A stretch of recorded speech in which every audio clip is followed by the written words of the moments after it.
D'autres facteurs internes ont aussi une influence sur la croissance. Les hormones.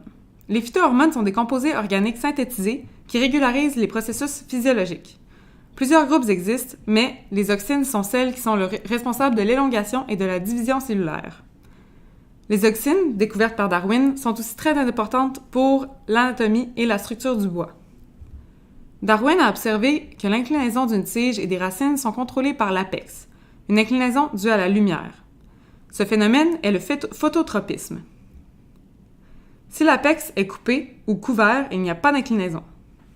Les auxines se retrouvent partout, mais elles sont beaucoup plus fortes dans l'apex, les méristèmes et les jeunes feuilles des bourgeons terminaux. Les plus fortes concentrations d'auxines sont donc dans le haut de l'arbre. On retrouve aussi une grande concentration d'auxines au bout des racines.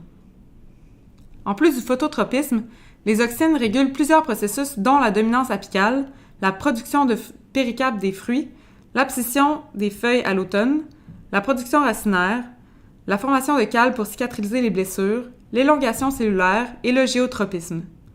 Les auxines jouent un rôle primordial pour déterminer les caractéristiques du bois.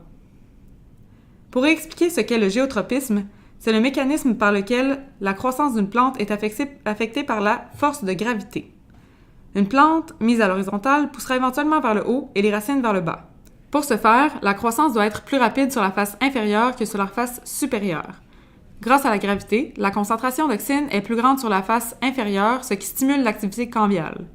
Donc, plus il y a d'auxines, plus il y a de croissance. Ainsi, un arbre en plein champ qui a conservé ses branches a plus de méristèmes apicaux dans le bas de sa tige et donc plus d'auxines. Ce qui se traduit par un défilement de la tige conique.